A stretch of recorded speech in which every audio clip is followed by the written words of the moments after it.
ebushia in fact yet it is semo and about a year the late Apostle Emeritus Adwoa Safo. In fact the funeral arrangement Adwoa Safo lawyer Edin Sema Beto Abontia Otim say reading of the will does not settle the leadership of the church. That the will does not confer leadership position on anybody.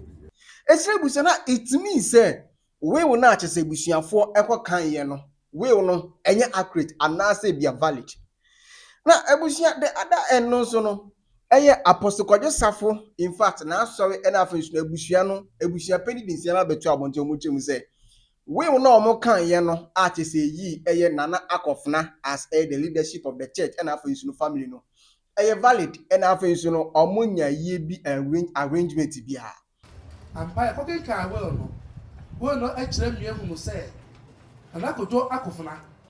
Now ebusia right now be confusing be if NCPA koso and I am just say such the legacy of the late Apostle Adwoa Safo is being handled and as be treated this way because papa we wabe boa Canada wabe sell Canada say yesu company ehwe no ne niema waye casa waye aeroplanes waye ewo TV so na chesenya sebetwa. So to find out say this is how the family treat ne legacy no very sad at say pathetic. And there is a way update about the late Emeritus Apostle Adwoa Safo and the funeral arrangement and some way there. Na busiafo ebo ho twede no. Aha authentic place. Make sure so be like you subscribe we no share ama fofon so nya bi. Ahwe.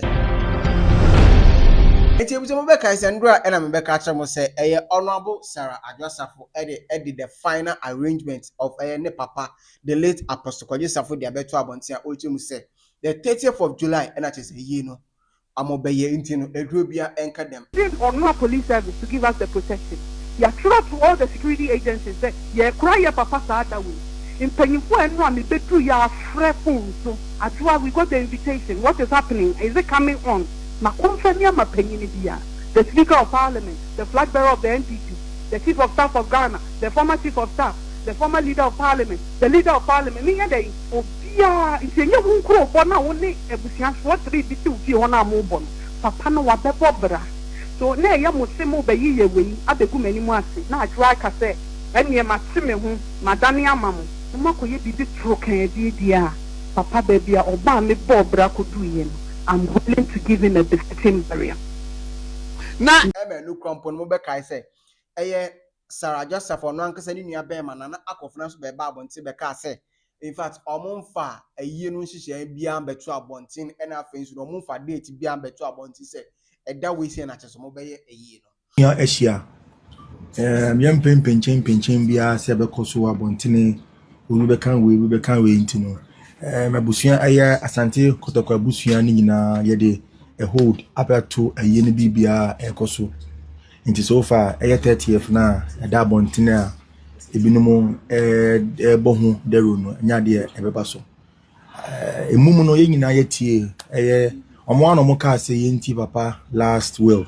in the testament enti no eno ba ye no akire de yetie nyina ne say emumu ne ba enko my son Adwoa Safo Akofna aka Israel Adwoa Safo amoda ye medin erezoto ma no ne hihye ne bibia no papa kire bibia ho aketua ne ho ade bia no emfrimba se no krese omoji papa na semudi ebu no sede asore ma abusua ene me ameti ha ye fa no ebu no a ombedi papa asem no mo ka no echi but this is where a show where a show say there's some kind of personal interest somewhere that is at play and until papa na kaseri his will has spoken.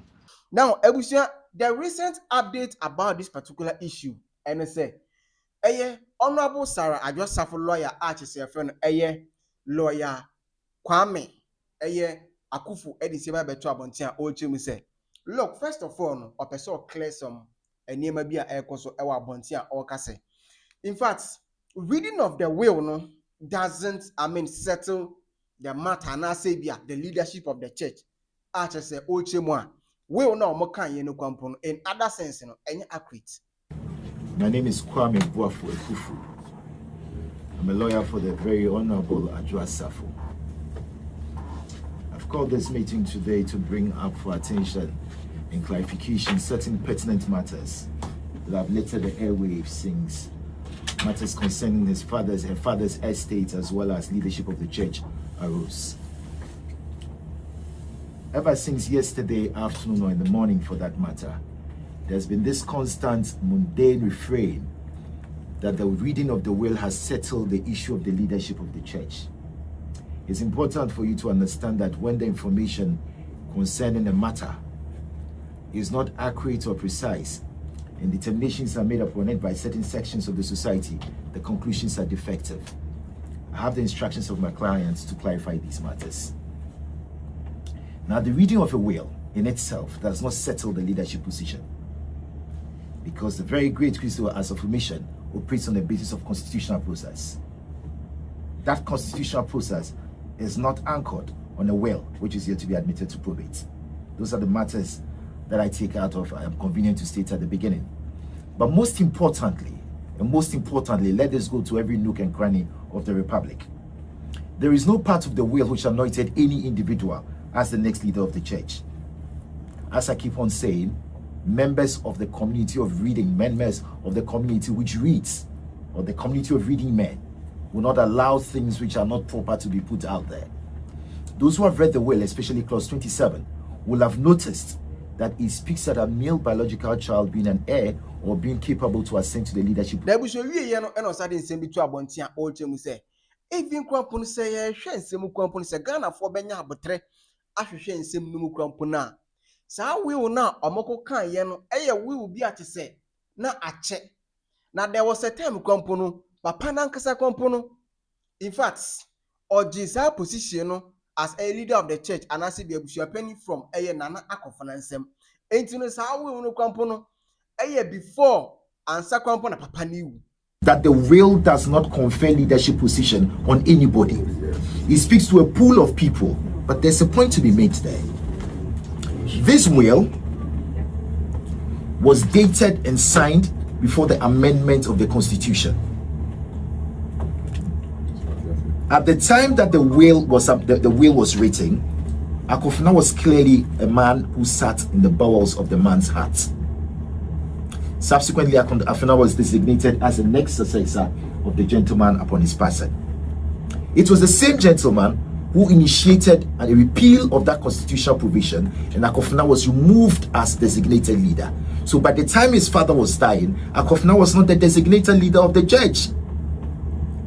It is unfortunate that people who do not have the accurate information have put together clouded and misconceived positions to mislead people in the Republic.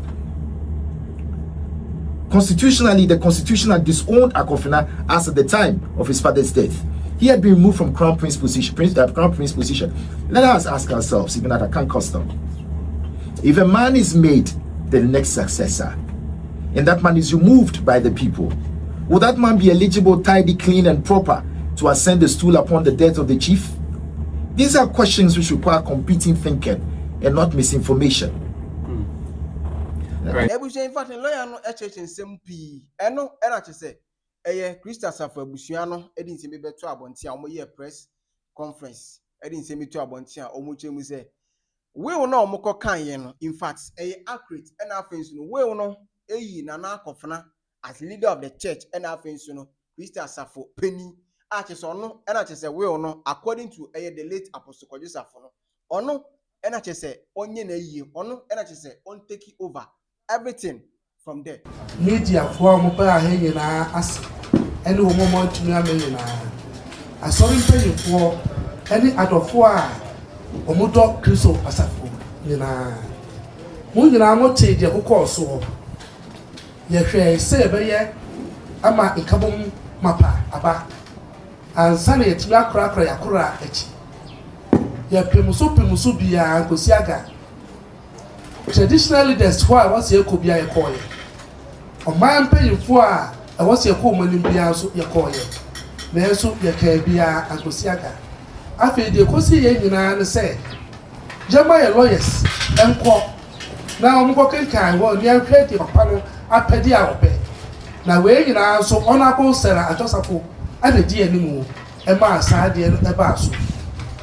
And by a pocket car, well, no. wɔn no ɛkyerɛ mmea hu sɛ nana kojo akofona ayɛ friend Israel kojo Safo ɔno ana ɛni animu na yɛnhwɛ n'abusua ɛntaa n'akyi na asɔre mpanyinfoɔ ne asɔrefoɔ nyinaa ɛntaa n'akyi na yɛnhwɛ ne yɛnsiesie akora akyi koraa ne yɛnya no kwan a ɛsɛ ɛfata yɛde wei ɛto mpanyinfoɔ nyinaa anim ama mpanyinfoɔ pere so sɛ yɛnyɛ papa no apɛdeɛ ɛma no nanso yɛbɔɔ no angosi aga obiara yɛ n'adwene sɛ deɛ ɔbɛyɛ na ɔbɛyɛ ɛnyɛ deɛ ɛbɛka ɛna sɛbi obɛtie eti sɛ mo ho sɛ yɛakyɛ ɛwɔ saa nsɛm wei ho a na abusua ɛne yɛ mma mpɛ sɛ yɛde asɛm wei bɛda no court ɛna bɛyɛ court sɛm because ɛyɛ asɛm a abusua ɛne traditional leaders ɛbɛtumi aka amena yɛyɛ na ɛnso obi wɔn mpa awofrɛ na ɔma na ka sɛbi ɔde obuo ne adidi ama wo abɛtie sɛbi wɔn nsɛm a wɔka kyerɛ no eti ɛyɛ ho biara ɛnkosi aga eti ɛnɛ si ɛfrɛ saa nsɛmtwerɛfoɔ ɛhyia mu yɛ a na deɛ ɛka nyinaa ne sɛ date bia matena bɔnten sɛ 31st no ɛnyɛ busua na hyɛeɛ deɛ mpo papa yi no sɛ wɔni anim wɔn yɛ saa deɛ no ne nsa ni aseɛ yɛnim ho hwee eti sɛ mate biara no wɔn ntogu na mmere pam no yɛde date ɛno ɛbɛba ɛsan sɛ mpo asum n'ahene ɛɛtwɛn sɛ ɔno ɔbɛba out na yɛbɛtena ase na yɛde date no aba kama sɛdeɛ amammerɛ kwan so teɛ ɛsan sɛ oluman a ɔda fam yi ɛyɛ apostle Dr. Kojo Safo ɛyɛ sum n'ahene de hyeɛ prɛko a wɔne ne ho agorɔ koraa ɛti sɛ ɛfrɛ mu a. But right now, Abusia, a bit confusion between Busiano and Avinci no. Sarah Adwoa Safo already no Sarah Adwoa Safo edit me beto abonto uchi mu se ansana obejai emunu mu ede ma Abusia no kwampo no opese Abusia no etua ne ka of 3.7 million Ghana cedis a o kire mu a eno preparations ana chese waye de ato akwa mu se e bia yie no awowo ba nsu obeto canopies any cars fuel at niema obeye nyina no eno ho ka na chese de beto ho no no kwampo no be kai say nana kofna ba bonti be kai say eyi a wonye ye de eye den na chese wo bo ho ka nti no de anka be ya anka Adwoa Safo onje ma bibia anka na afansu no omon come together say na be ya papa no anase bi omo papa yie no omo betimi aye amana be kra be hwe enti se ani ma bi say ekoso die se no we don't know say eyi no abeba so anase bia mba so ebuso betimi leave you comment or comment section ase authentic press series make sure so be like we subscribe and share am for so nya bi ahwe